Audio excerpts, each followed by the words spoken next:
kembali lagi dalam DJ Talk. Assalamualaikum warahmatullahi wabarakatuh. Selamat pagi semuanya. Bagaimana nih kabarnya? Semoga baik-baik aja ya. Nah, jadi di depan kita udah ada narasumber yang sangat luar biasa, yang dimana narasumber ini sudah bergelut dalam dunia IT dalam waktu yang lama. Langsung aja kita kenalan ya. Assalamualaikum Kak. Waalaikumsalam. Bagaimana nih kabarnya? Alhamdulillah baik. Gimana kabarnya? Alhamdulillah baik juga.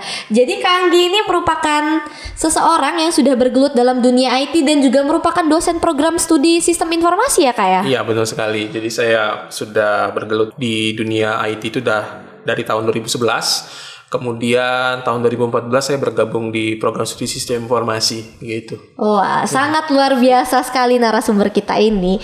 Jadi selama 30 menit ke depan kita akan mengupas tuntas tentang dunia IT yang asik, menyenangkan, dan menghasilkan cuan tentunya. Oke, kembali lagi nih bersama kami. Oke, kita bakal ngomongin lagi tentang IT, yang dimana bakal ngomongin lebih lanjut tentang dunia ngoding. Gimana nih, bisa dijelasin gak tentang ngoding itu apa, sama bahasa pemrogramannya itu apa aja kira-kira? Ngoding itu seperti kayak kita belajar sebuah bahasa baru ya. Kayak kita belajar bahasa Inggris misalnya, atau bahasa Jepang atau Mandarin. Cuma bedanya ngoding ini kita bukan belajar bahasa manusia, tapi belajar bahasa komputer. Hanya saja codingan ini walaupun kita belajar bahasa komputer, tetapi tulisan atau kode yang digunakan itu humanis ya, atau bisa dimengerti oleh manusia kayak gitu. Beda dengan coding pada zaman dulu saat pertama-tama kali komputer baru ditemukan. Itu kan bahasanya masih bahasa mesin, pure bahasa mesin, bahasa assembly dengan menggunakan coding 0101. Nah, tapi kalau belajar bahasa pemrograman sekarang mah ya mudah, karena kode yang ditulis itu menggunakan penggunaan bahasa Inggris ya, bahasa standar dunia kayak gitu. Jadi nggak ada lagi tuh nge-coding 0101 kayak zaman dulu kayak gitu, nggak ada lagi. Gitu. Jadi perkembangan zaman ini memudahkan kita untuk jadi semua orang ya, berkesempatan untuk bisa nge-coding. Gitu. Bisa nggak sih kira-kira ngoding kita tuh lewat HP gitu? Karena kan pasti ada nih yang bingung. Masa mau ngoding kita harus beli laptop dulu? Gimana nih kira-kira, ada saran? Sayangnya tidak semua bahasa pemrograman itu bisa kita coding di HP, tapi ada beberapa bahasa pemrograman yang bisa kita coding di HP juga. Misalnya seperti kayak HTML, seperti kayak CSS itu bisa tuh di coding lewat handphone, ya kan? Tapi kalau untuk bahasa-bahasa pemrograman yang sudah tingkat tinggi, misalnya seperti kayak Android atau misalnya Xcode atau mungkin Java atau C++, maka mau nggak mau kita harus menggunakan laptop. Tapi nggak apa-apa, menggunakan laptop, menggunakan handphone, kita masih bisa belajar dasarnya. Nah, jadi kalau nanti misalnya memang udah tahu dasarnya ya sambil nabung mungkin bisa kebeli laptop kayak gitu kan, untuk coding yang tingkat lebih tinggi lagi. Jadi gitu. Bisa banget ya untuk belajar lewat HP dulu kalau mau awal-awalnya dari HP dulu aja nggak apa-apa kayak gitu. Jadi nggak ada tekanan nih kita harus beli laptop dulu untuk belajar coding. Nanti kalau udah tahu dasarnya baru nanti beli laptop. Jangan nanti udah beli laptopnya nggak dipakai buat nge-coding kan, sayang gitu. Lebih baik belajar dulu dari handphone. Taunya semangatnya hilang ya Kak. Semangatnya udah hilang gitu kan, malah dipakai main game. Waduh, nggak jadi belajar ya. Jadi belajar jadinya. Jadi kalau untuk sebelum ngoding itu apa aja sih Kak yang dipelajarin? Pada dasarnya ketika dasar dari semua bahasa pemrograman itu pasti matematika ya. Tapi bukan matematika yang tidak harus menguasai matematika yang benar-benar advance, tapi setidaknya tahu dasar-dasar matematika dasar, setidaknya ya, at least. Jadi untuk ngoding itu harus bisa matematika gitu ya? Bukan matematika yang sangat-sangat sulit, tapi matematika yang lebih kayak logik matematika kayak gitu ya. Oh, jadi nggak susah lah gitu ya Kak ya? Susah. Dan itu sebenarnya sudah dipelajarin saat masih SMA. Saya yakin SMA Mbak Stefani pasti belajar matematika dasar kan SMA-nya. Nah, itulah. Betul. Nah, itu udah ada kan dasarnya. Nah, berarti bisa dong nge-coding dong, iya, ya kan? Jadi nggak bakal takut nih kalau pakai coding ya kan? Karena kan dari SMA, dari SMP kita udah belajar matematika dasar kan?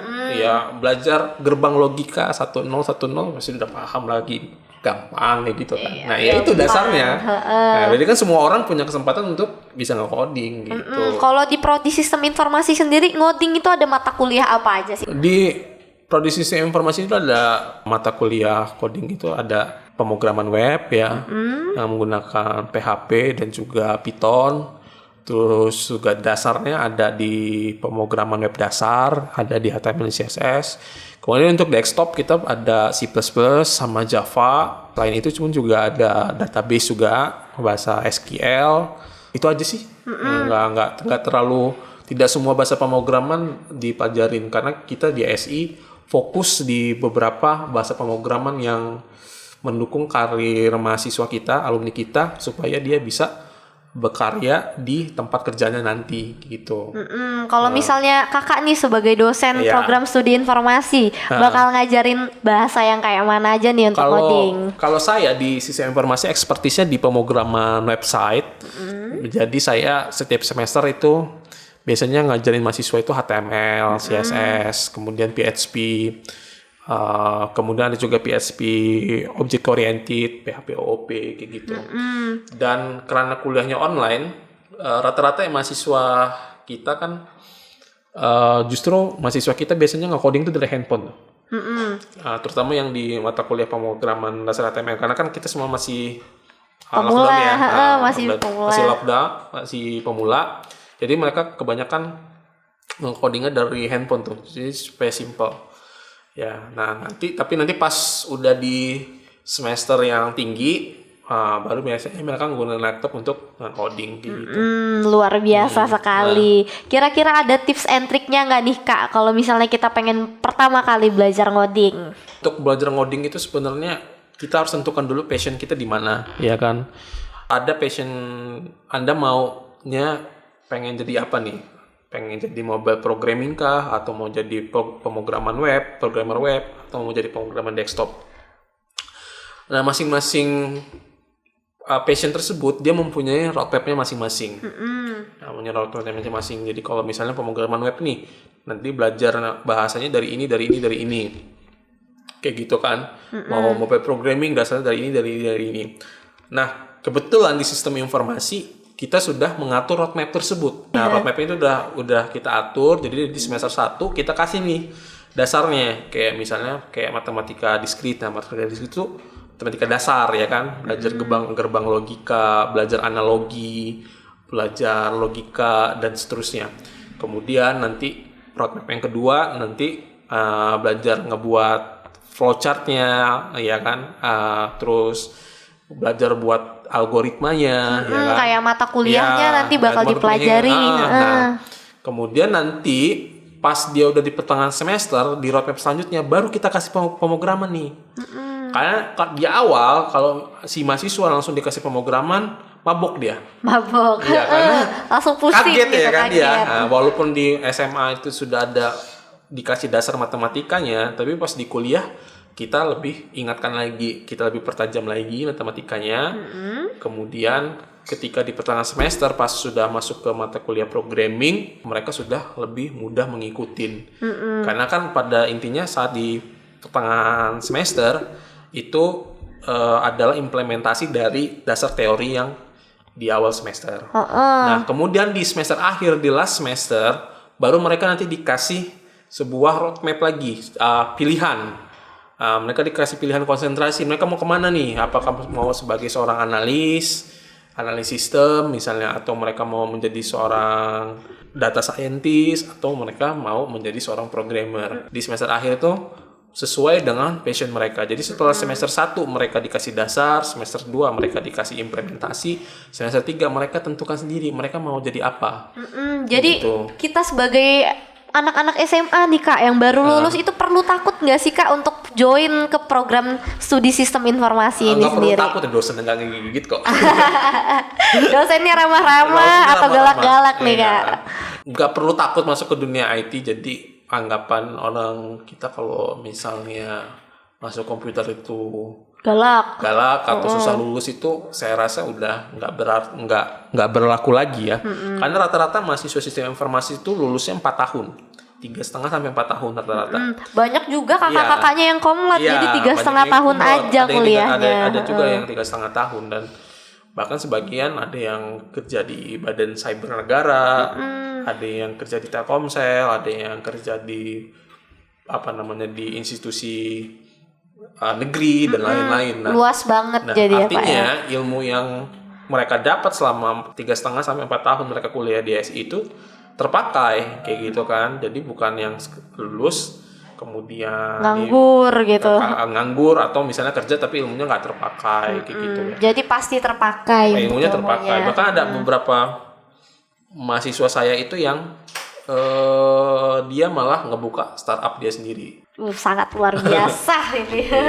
Jadi ada nggak sih Kak pesan apa nih Kak yang bisa disampaikan untuk pemula ataupun lulusan SMA atau SMK yang pengen belajar ngoding seperti Kak Anggi? Oh, ya pilihannya ada 2. Pilihan yang pertama bisa otodidak atau belajar sendiri, yang artinya mungkin kalau belajar sendiri pasti mut-mutan gitu kan, karena nggak ada yang ngemotivasi, nggak ngerti roadmap-nya harus kemana. Atau pilihan yang paling aman itu adalah gabung ke sistem informasi. Waduh. Karena di situ nanti selain kalian punya circle temen-temen nih yang sama-sama basicnya IT, kalian juga punya dosen yang bisa ngebimbing, dosen yang tahu roadmap kalian. Selain itu pun juga kalian pun juga diajarin tuh, jadi belajarnya nggak sendiri, diajarin. Jadi semangat belajarnya ya Kak Iya, ya. diajarin. Jadi walaupun di Dharma Jaya itu dia kuliahnya online, bukan berarti kita kayak Dosennya cuma pasif iya, gitu. pasif itu ngasih tugas, nggak ngajar gitu. Tetap ngasih tugas, Diajarin, lewat dibimbing. online ya kan. Kemudian dikasih studi kasus, lalu dipaksa berkembang ya kan. Akhirnya yang tadinya nggak bisa jadi bisa kayak gitu. Luar biasa sekali ternyata dosen iya. kita ini mengajarkannya ya Kak ya. Jadi nggak perlu takut gitu. Nggak perlu takut karena pasti akan dibimbing ya. Dibimbing. Walaupun secara online, Walaupun tapi secara dosen-dosennya dibimbing. tetap semangat untuk Iya. membimbing ya. Itu Jadi online itu gimana nanti pas offline? offline-nya nambah Iya, semangat lagi, ya Kak ya. lagi kan. Pas offline kita di offline juga lab kita satu gedung itu lab semua kan. Iya banyak banget Iya, lab gedung di tuh sini lab ya Kak semua ya. Tinggal pakai aja, cuman karena kita masih PPKM jadi belum bisa ke kampus untuk sekarang. Iya sayang sekali. Iya. Nanti nih buat mahasiswa baru kalau misalnya suasana ataupun situasi COVID-19 udah membaik, nanti kita bisa pakai labnya ya Kak ya. Jadi gimana nih Kak, kalau misalnya mau tanya-tanya lebih lanjut gitu ke kakaknya tentang coding-coding itu bisa nggak Kak? Ya boleh. Kalau misalnya pengen belajar dengan saya di pemrograman, gabung aja ke program studi sistem informasi. Kira-kira dosennya siapa aja nih Kak yang luar biasa pastinya ngajarin ngodingnya? Ya, di sistem informasi itu ada beberapa dosen yang dia sama kayak saya juga, dia freelancer, tapi dia levelnya lebih kayak ke institusi pemerintah. Jadi dia ngebuatin program-program untuk pemerintah ya. Terus pun juga ada dosen di SI itu yang bergelar dokter, ada 3 orang di situ. Wah, luar biasa banget. Sisanya praktisi semua, termasuk saya. Iya. Praktek itu penting ya praktisi Kak ya di kalau lapangan kan. Jadi kita bisa sharing tuh ke mahasiswa. Nah, saya juga biasanya sering bawa juga mahasiswa tuh untuk ikut project saya. Jadi saya pernah bawa mahasiswa, saya gaji dia 4 juta per bulan. Wah, Saya besar bilang, banget. iya bener. Saya bilang ke mahasiswa, kamu kerja apa Neng? Saya bilang, cewek waktu itu dia bilang. Saya nyambi sebagai penyanyi Pak di di agensi kayak pernikahan itu, event organizer. Event organizer. Event organizer. Cewek juga bisa ngoding jadi Pak. Berapa gajinya? Sekian. Saya kasih kamu 2 kali lipat, kamu ikut sama saya. Bener Pak, bener. Belajar dia nggak coding sama saya, belajar pemrograman, saya kasih dia per bulan segitu. Wah. Dari project-project yang saya dapat kayak gitu. Karena kalau saya ngerjain sendiri Sulit, keteteran. Gitu. Jadi saya bawa mahasiswa nih. Nah, selain dia dapat pengalaman kan. Gitu.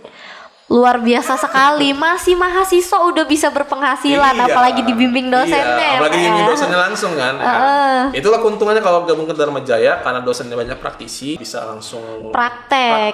dan bahkan mungkin bisa ikut project dosennya ya kan. Iya, luar biasa banget nih.